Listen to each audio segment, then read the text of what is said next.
Assalamu alaikum, it's me TB. In this video, I'm gonna talk about 4 different temperaments a child is born with. And if you don't know what is temperament, then temperament is how our nervous system or simply how we react to new situations or new people. Like we see some people are in always laughing and energetic mood while meeting someone for the first time, while some others are kind of reserved and don't open that much. Now, what I understand by temperament is that it's like your default setting or a specific kind of attitude or mood you are born with.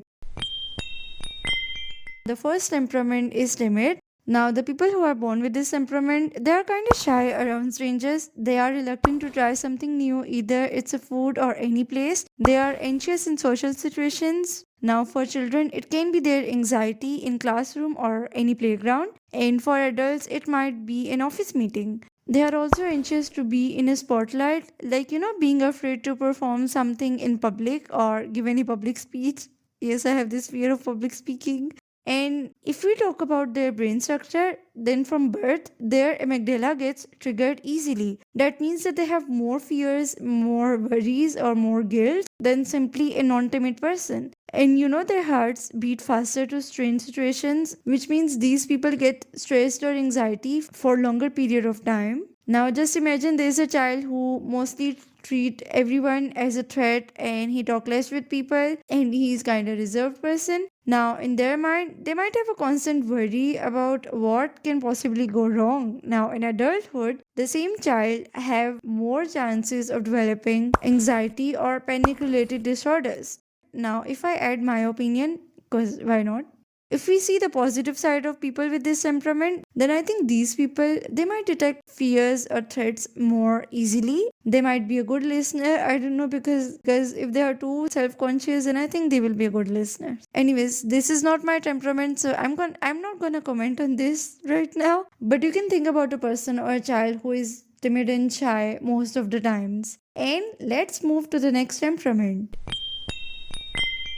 People with this temperament, they are easygoing by nature. They are also social and cheerful people and mostly in good mood. Now, these temperament people, they have stronger sense of self-confidence that they can deal with different situations. And I love this point that they are engaged in their life. And if you talk about a child with upbeat temperament, then infants who have that, they won't cry when their mothers used to leave the room, which makes me wonder that they are kind of chill people and they feel a sense of enjoyment in almost every situation.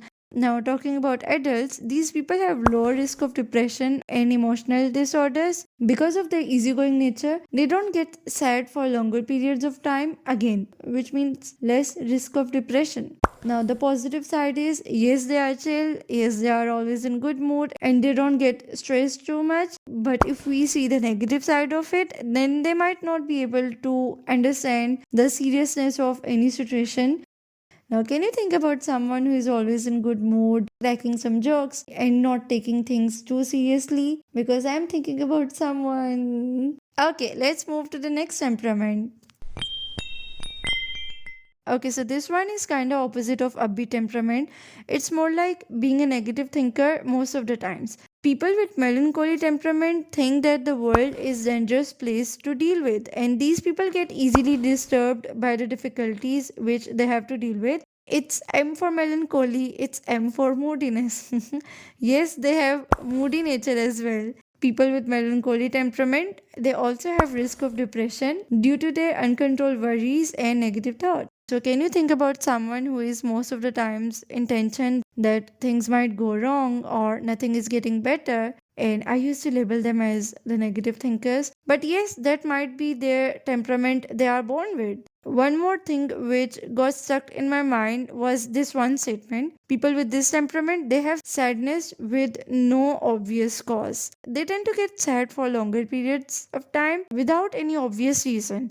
So as an adult, they might have history of depression or if not, they have risk of developing clinical depression as well.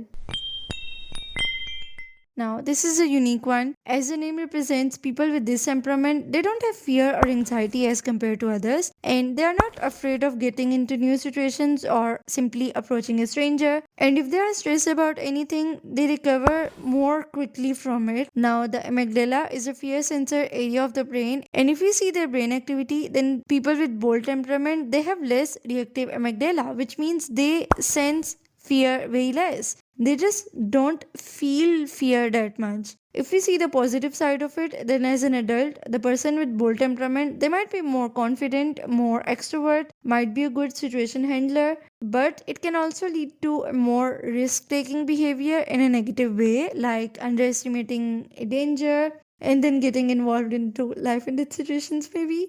Actually, I'm also thinking about a novel character. The main character of this novel, he was so fearless about anything. He used to ride bikes, he used to take drugs more than he should, and he simply wasn't afraid of getting into trouble or hurting himself or even dying. And when I read about this bold temperament, I thought that, oh, that novel character might have this bold temperament. That's why he had that fearless attitude. Again, that was my opinion. You can disagree with. But people with bold temperament are really cool to deal with, like that novel character was. Can you guess which temperament I have? Is it bold, is it melancholy, or upbeat, or timid? And I will give you 5 seconds to think about it. I have upbeat temperament. If you guessed it right, then congrats. And even if you didn't, it's still fine. Also, I would like to know what's your temperament, so feel free to write in comments. And I will see you in the next video. Bye!